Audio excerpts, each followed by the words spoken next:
मासिक शिवरात्रि व्रत कथा। पौष मास शिवरात्रि व्रत कथा। नमस्कार भाइयों बहनों, जय माँ गायत्री। आप सभी का मेरे YouTube चैनल शुभकर्मा ही अष्टों में स्वागत है। आज पौष माह है, मासिक शिवरात्रि की कथा इस वीडियो में सुनते हैं। 9 जनवरी 2024 को इस बार मासिक शिवरात्रि है। पौष माह में आज प्रदोष व्रत और मासिक शिवरात्रि एक साथ पड़ी है, इसलिए यह एक दुर्लभ संयोग है। मासिक शिवरात्रि की कथा अगर आप दिन में सुनते हैं तो बहुत अच्छा, लेकिन आप इस कथा को रात्रि में भी सुन सकते हैं, क्योंकि इसका नाम ही है मासिक शिवरात्रि। यानी कि आप रात्रि में भी इस कथा को सुनकर विशेष लाभ प्राप्त कर सकते हैं। इस दिन का हिंदू धर्म में विशेष महत्व बताया गया है। इस दिन भगवान भोलेनाथ की पूजा की जाती है। ऐसी मान्यता है कि इस दिन सच्चे मन से पूजा करने से भोलेनाथ प्रसन्न होते हैं और आपकी हर मनोकामना को पूरा करते हैं। प्रदोष व्रत और मासिक शिवरात्रि की कथा के बारे में शास्त्रों में वर्णन किया गया है। इस साल शिवरात्रि और प्रदोष एक साथ हैं, इसलिए यह एक दुर्लभ संयोग है। इस तरह के योग बहुत ही कम आते हैं कि एक साथ प्रदोष और मासिक शिवरात्रि पड़ जाए। शास्त्रों की माने तो इस दिन व्रती को भगवान शिव की पूजा करने के लिए मंदिर में जाना चाहिए और विधि विधान के साथ शाम के समय पूजन करना चाहिए। मासिक शिवरात्रि हिंदू धर्म का एक महत्वपूर्ण व्रत है। साल में कुल मिलाकर 12 मासिक शिवरात्रि के व्रत होते हैं। पौराणिक कथा के अनुसार एक समय की बात है कि कई हजार वर्षों पहले गंगा नदी के किनारे एक छोटे से गांव में एक गरीब ब्राह्मण रहता था। उसका नाम शुभकर था। वे भगवान शिव के अनन्य भक्त थे।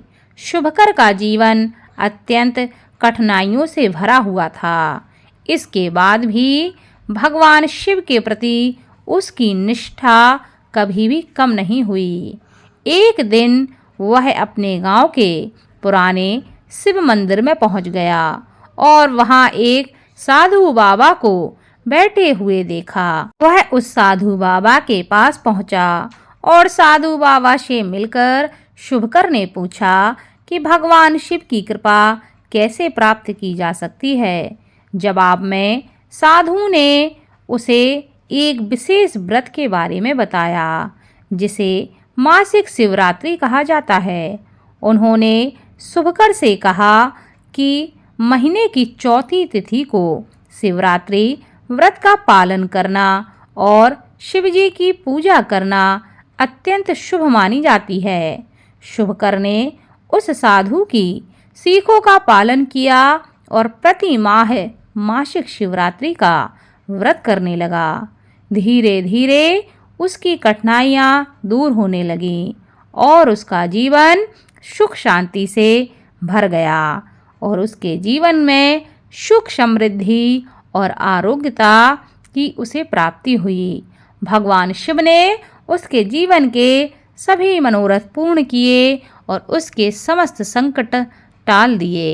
इसी से संबंधित एक और पौराणिक कथा आती है। धार्मिक पौराणिक कथा के अनुसार चित्रभानु नामक एक शिकारी था। वह जानवरों की हत्या करके वह अपने परिवार को पालता था। वह एक साहूकार का कर्जदार था, लेकिन उसका ऋण समय पर न चुका सका। क्रोधित साहूकार ने शिकारी को शिव मठ में बंदी बना दिया।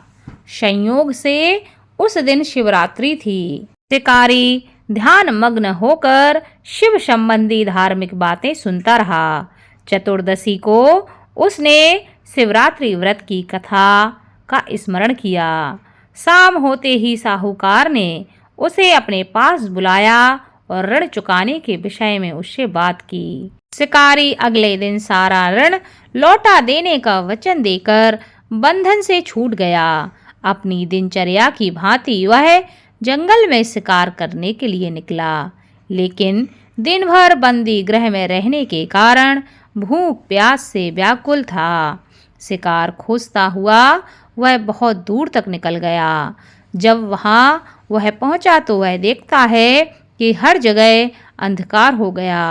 तो उसने विचार किया कि रात जंगल में ही बिता लें। वह वन में एक तालाब के किनारे एक बेलपत्र के पेड़ पर चढ़कर बैठ गया और रात बीतने का इंतजार करने लगा।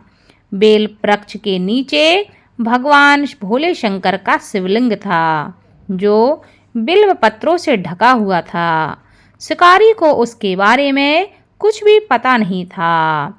पड़ाव बनाते समय उसने जो टहनियाँ तोड़ी, वे संयोग से शिवलिंग पर गिरती चली गईं।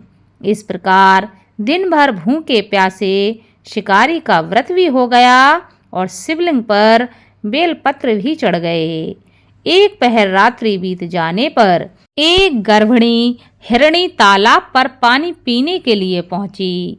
शिकारी ने धनुष पर तीर चढ़ाकर ज्यों ही प्रत्यंचा खींची, हिरणी बोली, मैं गर्भिणी हूँ, शीघ्र ही प्रसव करूंगी। तुम एक साथ 2 जीवों की हत्या करोगे, जो ठीक नहीं है।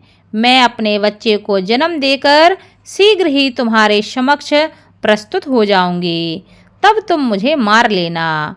शिकारी ने प्रत्यंचा ढीली कर दी और हिरणी जंगली झाड़ियों में लुप्त हो गई। प्रत्यंचा चढ़ाने तथा ढीली करने के वक्त कुछ बेलपत्र अनायास ही टूटकर शिवलिंग पर फिर चढ़ गए। इस प्रकार उसने अनजाने में ही प्रथम पहर की पूजा कर ली।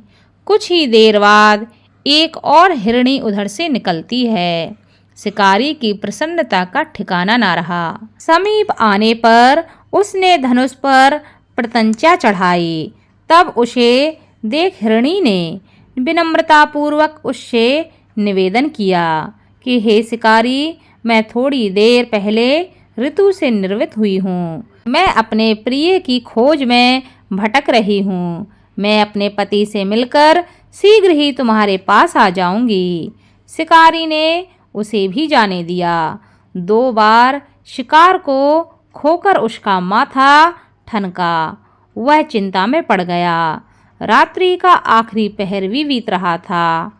इस बार भी धनुष से लग रहा था कि कुछ बेलपत्र शिवलिंग पर जा गिरे और उसकी दूसरे पहर की भी पूजा संपन्न हो गई। तभी एक अन्य हिरणी अपने बच्चों के साथ उधर से निकल रही थी। शिकारी के लिए यह बहुत ही अच्छा मौका था। उसने धनुष पर तीर चढ़ाने में देर नहीं लगाई। वह तीर छोड़ने ही वाला था कि हिरणी कहने लगी, हे शिकारी, मैं इन बच्चों को इनके पिता के हवाले करके लौट आऊंगी। उस समय तुम मुझे मार लेना, नहीं तो मेरे बच्चे भटक जाएंगे।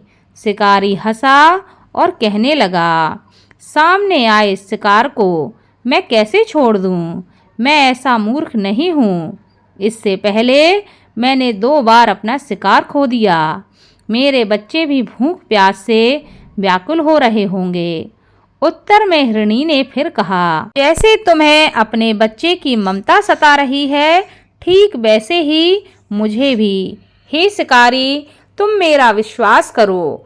मैं इन्हें इनके पिता के पास छोड़कर तुरंत तुम्हारे पास लौट आऊंगी। मैं प्रतिज्ञा करती हूँ। हिरणी का दुख भरा स्वर सुनकर शिकारी को उस पर दया आ गई। उसने उस हिरणी को भी जाने दिया। शिकार के अभाव में तथा भूख प्यास से व्याकुल शिकारी अनजाने में ही बेलपत्र पर बैठा बेलपत्र तोड़कर नीचे फेंकता जा रहा था। एक हिष्ट पुष्ट मृग उसी रास्ते पर आया। शिकारी ने सोच लिया कि अब इसका शिकार वह अवश्य करेगा। शिकारी की तनी प्रत्यंचा देखकर मृग विनीत स्वर में बोला कि हे शिकारी, यदि तुमने मुझसे पूर्व आने वाली 3 मृगियों तथा छोटे छोटे बच्चों को मार डाला है, तो तुम मुझे भी मारने में विलंब न करो, ताकि मुझे उनके वियोग में एक क्षण भी दुख न सहना पड़े। मैं उन हिरणियों का पति हूँ। यदि तुमने उन्हें जीवन का दान दिया है, तो मुझे भी कुछ क्षण का जीवन देने की कृपा करो। मैं उनसे मिलकर तुम्हारे समक्ष उपस्थित हो जाऊंगा। मृग की बात सुनते ही शिकारी के सामने पूरी रात का घटना चक्र घूम गया। उसने सारी कथा मृग को सुना दी। तब मृग ने कहा, मेरी 3 पत्नियां जिस प्रकार प्रतिज्ञाबद्ध होकर गई हैं, मेरी मृत्यु से अपने धर्म का पालन नहीं कर पाई, अतः जैसे तुमने उन्हें विश्वास पात्र मानकर छोड़ा है, वैसे ही मुझे भी जाने दो। मैं उन सब के साथ तुम्हारे पास शीघ्र ही उपस्थित हो जाऊंगा। शिकारी ने उसे भी जाने दिया। इस प्रकार प्रातः हो गई। उपवास, रात्रि जागरण तथा शिवलिंग पर बेलपत्र चढ़ने से अनजाने में ही उसने शिवरात्रि की पूजा पूर्ण कर ली और अनजाने में ही की गई उसकी पूजन का परिणाम उसे तत्काल मिला। शिकारी का हिंसक हृदय निर्मल हो गया, उसमें भगवान भक्ति का वास हो गया। थोड़ी ही देर में वह मृग अपने पूरे परिवार के साथ उस शिकारी के पास पहुंचता है ताकि वह उनका शिकार कर सके। किंतु जंगली पशुओं की ऐसी सत्यता, सात्विकता एवं सामूहिक प्रेम भावना को देखकर शिकारी को बड़ी ग्लानि हुई। उसने मृग परिवार को जीवन दान दे दिया। अनजाने में शिवरात्रि के व्रत का पालन करने पर शिकारी को मोक्ष की प्राप्ति हुई और उसके बाद वह शिकारी शिवलोक धाम को गया।